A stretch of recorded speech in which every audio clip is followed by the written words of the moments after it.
Então, nessa oportunidade, nós estamos estudando o livro de Atos, né? Já estamos lá no capítulo 15. Agora vamos para os versos 1 a 5. Farei a leitura aqui e os irmãos podem acompanhar. Então, alguns indivíduos que desceram da Judéia ensinavam aos irmãos: se não vos circuncidardes segundo o costume de Moisés, não podeis ser salvos. Tendo havido da parte de Paulo e Barnabé contenda e não pequena discussão com eles, resolveram que esses dois e alguns outros dentre eles subissem a Jerusalém, aos apóstolos e presbíteros, com respeito a esta questão. Enviados, pois, e até certo ponto acompanhados pela igreja, atravessaram as províncias da Fenícia e Samaria, e narrando a conversão dos gentios, causaram grande alegria a todos os irmãos. Tendo eles chegado a Jerusalém, foram bem recebidos pela igreja, pelos apóstolos e pelos presbíteros, e relataram tudo o que Deus fizera com eles.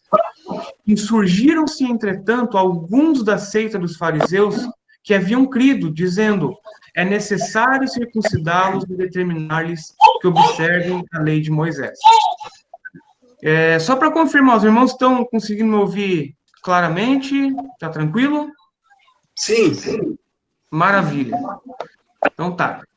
Então, mais uma vez, irmãos, nós vemos aqui, né, aquela mesma perseguição que estava sendo realizada aos nossos irmãos da igreja primitiva, né? E nessa oportunidade nós conseguimos enxergar de uma maneira bastante especial, né?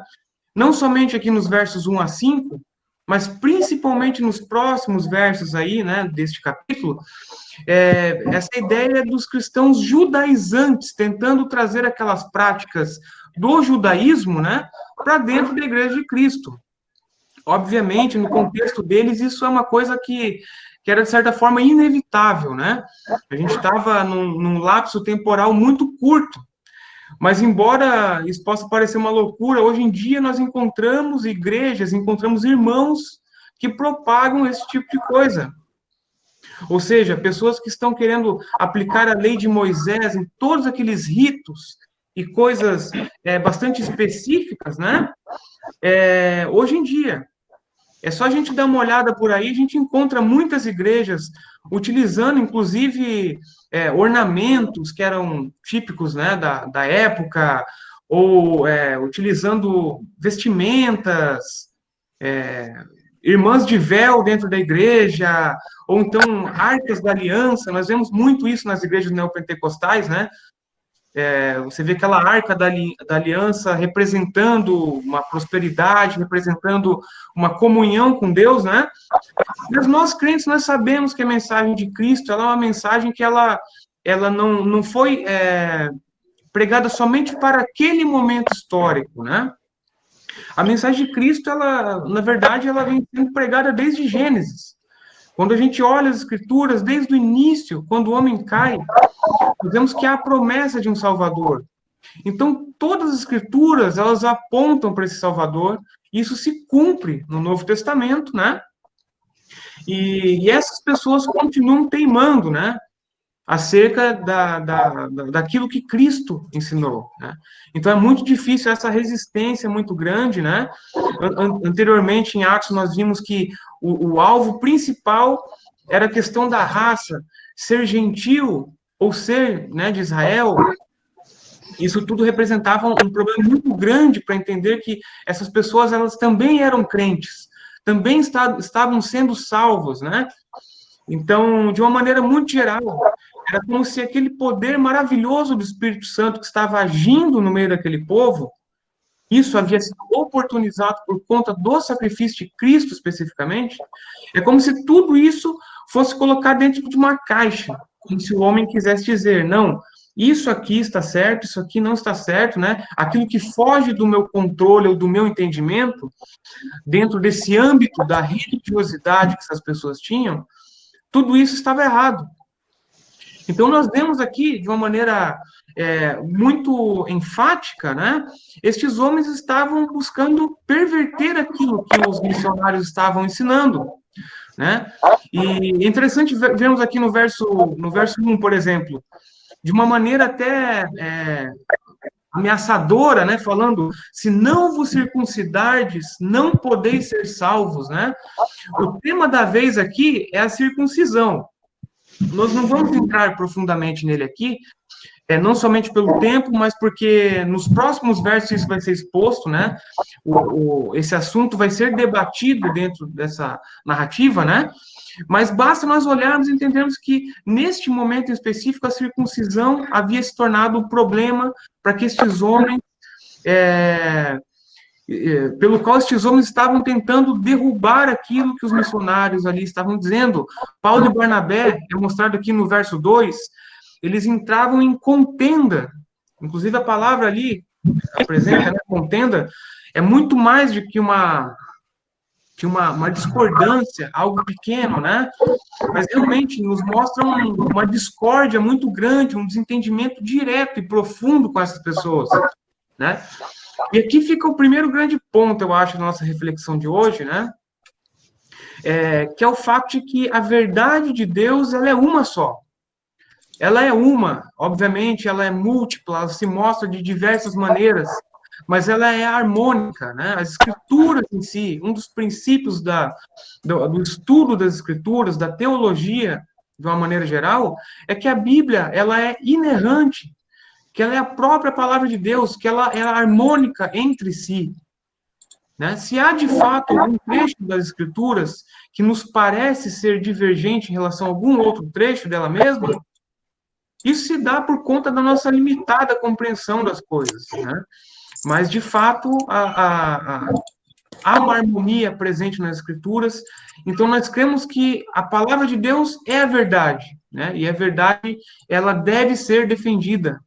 É isso que nós vemos aqui. Não era uma questão leviana, não era um detalhe meramente, né? Mas era realmente algo muito profundo, né? Quando estes homens diziam que a circuncisão ela era necessária para que alguém fosse salvo, né? Eles estavam basicamente dizendo: o sacrifício de Cristo não é suficiente, né?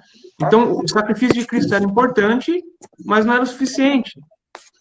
A fé que temos, né, no sacrifício de Cristo, que nos leva ao arrependimento, que nos leva à crença em sua obra, também era importante, mas também não era suficiente. Assim, eram necessárias essas obras da lei para que o homem fosse salvo, né? Então, vejam que é totalmente contra aquilo que os apóstolos estavam falando, que o próprio Cristo ensinou, né? E não se trata de uma mera discordância, um ponto que não seja assim tão importante na questão da fé.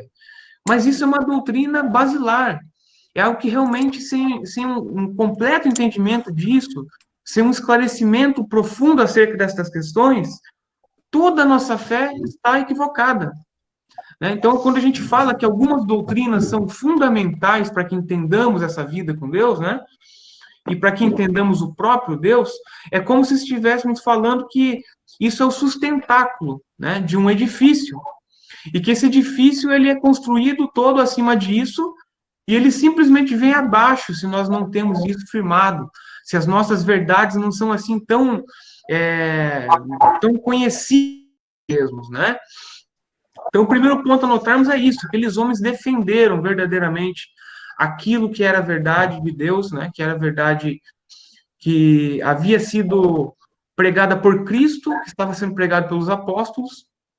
Então, perante esta ameaça, né, de perversão daquilo que era o entendimento verdadeiro acerca da vontade de Deus, né, eles defenderam a verdade, entraram em debates, entraram em contendas, como é dito aqui, né? Isso nos mostra uma coragem muito grande, um esclarecimento por conta desses irmãos. Então, isso cria já para nós um ensinamento muito interessante, né? Essa necessidade urgente que nós temos em nossa vida como cristãos de conhecermos as Escrituras, de conhecermos as doutrinas santas que estão presentes nas Escrituras. Quando falamos de teologia, muitos torcem o nariz. Mas a teologia verdadeira, aquela que prega a Bíblia, que prega a palavra de Deus, a vontade de Deus, e que sistematicamente ela é dividida de maneira para facilitar o nosso entendimento, né? Essa teologia tem que ser entendida por nós, né? Então, a palavra de Deus ela deve ser estudada para que tenhamos essa coragem, essa vontade de defendermos aquilo que realmente é a verdade de Deus, né? E interessante vermos aqui no verso 3, né? Eles sobem a Jerusalém, ali no verso 2 é dito, né? Para junto com os apóstolos e presbíteros, né? Tivessem um esclarecimento a respeito dessa questão da circuncisão. Né? Que, como vimos, né, o pano de fundo disso aí é uma questão entre a antiga aliança e a nova aliança. Né? E vemos aqui no verso 3 que a própria igreja acompanhava isso de maneira muito próxima, né?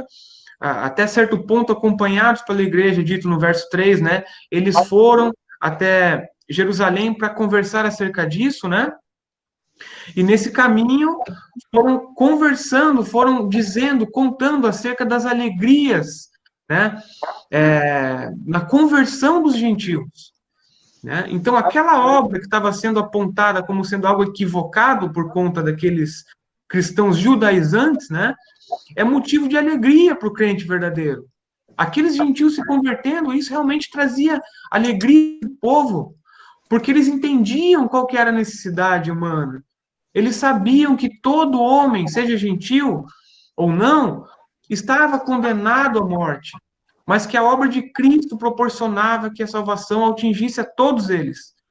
Então, eles seguiam e se alegravam dessa maneira, como é dito ali no verso 3, né? E mais à frente eles dizem, relataram tudo que Deus fizera com eles, né? Essa alegria maravilhosa.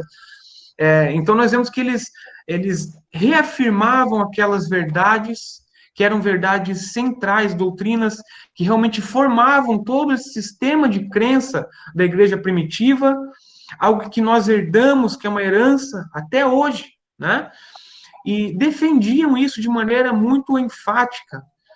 Mas eles também eles conversavam, eles falavam acerca do resultado prático disso, em como não somente aquilo havia sido pregado como sendo algo correto, mas como isso se mostrava verdadeiramente algo frutífero em meio ao povo de Deus, e se alegravam dessa maneira, né? E por fim, no verso 5, né, nós temos aqui o início dessa argumentação que vai terminar mais à frente, né? Mais uma vez, esses fariseus, eles diziam que era necessária a circuncisão, né? E a observância da lei de Moisés para que alguém fosse salvo. O que eles queriam, basicamente, é que essas doutrinas fossem aceitas no seio da igreja, que estava se formando de uma maneira muito forte, nós vemos isso, né, nos capítulos anteriores. Só que, todavia, isso anulava o poder de Cristo, como já vimos aqui. Isso depreciava diretamente sua obra. Se de fato pensarmos dessa maneira, se a circuncisão ela é uma condição excludente da salvação de alguém, ou seja, se não for circuncidado não está salvo, né? Nós vemos que há que esse é um posicionamento que vai totalmente contra, inclusive algo que Cristo fala lá em Mateus 28, 19 a 20, né? Quando ele diz, ide, portanto, fazer discípulos de todas as nações, batizando-os em nome do Pai, e do Filho, e do Espírito Santo, ensinando-os a guardar todas as coisas que vos tenho ordenado. Mas aqueles homens, eles não estavam falando acerca disso. Eles não estavam falando com Cristo, né? Eles estavam dizendo, sejam circuncidados, cumpram a lei de Moisés, porque aí, então, realmente haverá essa salvação, haverá de fato aqueles que serão salvos, né? E Cristo fala aqui de uma maneira diferente, né? Fala para que aqueles homens vão mesmo e façam os discípulos e falem acerca, né, dessas verdades maravilhosas. Mas então nos é mostrado que a religiosidade, né, que estava arraigada na vida daqueles homens, falava muito mais alto do que essa capacidade deles em ouvirem ao próprio Messias falando, né? Lembrando aqui, irmãos, que há uma série de estudos acerca disso, e realmente um tema muito prolífico, né? Mas Cristo, de fato, ele não anulou a antiga aliança, no sentido de a descartarmos, mas ele cumpriu a antiga aliança de maneira que o homem não conseguiu fazê-la. de maneira que o homem não conseguiu cumprir antes, né? Então, Cristo, sendo o único homem que verdadeiramente conseguiu obedecer os mandamentos de Deus, fazer a vontade do Senhor, tal como ele havia ordenado, Cristo, ele, sendo 100% homem, 100% Deus, ele tem toda a autoridade para que ele realmente ele ensine-nos a maneira como devemos agir. Realmente a nossa fé, ela é prática, ela deve ser prática, né? Então, Cristo fala acerca disso e nos mostra através dos ensinamentos, né? Então, essa é a grande resistência que aqueles homens tinham, né? Então, ao invés do deleite em Cristo, por conta de toda essa maravilhosa obra dele, eles têm esse fardo pesado da religiosidade, que isso nunca consegue, né, sair ali das costas deles. Até mais à frente, em Gálatas, se a gente for ver, né, Paulo se refere a essas pessoas aqui, chamando-os de falsos irmãos, né? Eles haviam dito que foram enviados por Tiago para lá de Jerusalém, para contarem para informarem acerca dessas doutrinas, né, da circuncisão, da necessidade da observância desses ritos, né? Mas, na verdade, tudo isso era mentira, né? Isso é mostrado mais à frente. Faziam isso por conta própria, realmente com o intuito de atrapalhar a propagação da palavra de Deus, que é libertadora, né, principalmente. Então, eu creio que a nossa reflexão, né, de uma maneira muito breve e sintetizada agora, né, é que devemos conhecer as doutrinas em que acreditamos, irmãos. Verdadeiramente o nosso mundo, nós vivemos na era da informação, nós temos a um clique, né, a gente consegue assistir uma pregação, a gente consegue ver algum tipo de palestra, e muitas vezes igrejas, homens que se dizem de Deus, né, têm propagado algumas verdades que vão contra aquilo em que acreditamos. Então se faz extremamente necessário que tenhamos firmes as nossas doutrinas, que saibamos naquilo em que acreditamos e que, de fato, tenhamos o ímpeto, tenhamos a força, a vontade e assistência do Espírito Santo para que possamos defender a nossa fé nesses momentos, né? Principalmente dentro de nossas igrejas, para que façamos isso de maneira corajosa, né? Crendo que, de fato, a verdade, ela está acima de tudo isso e realmente ela deve ser defendida por todos nós. Como crentes, isso é uma obrigação de nossa parte.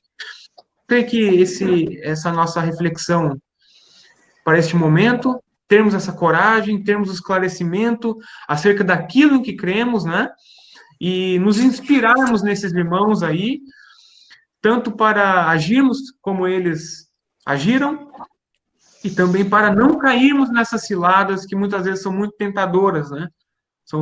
Essas verdades, geralmente, elas vêm de uma maneira que nos agrada, que realmente é interessante ouvirmos, né?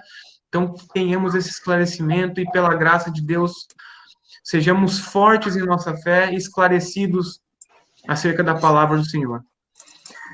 Basicamente é isso. Deus abençoe a vida dos irmãos. Amém.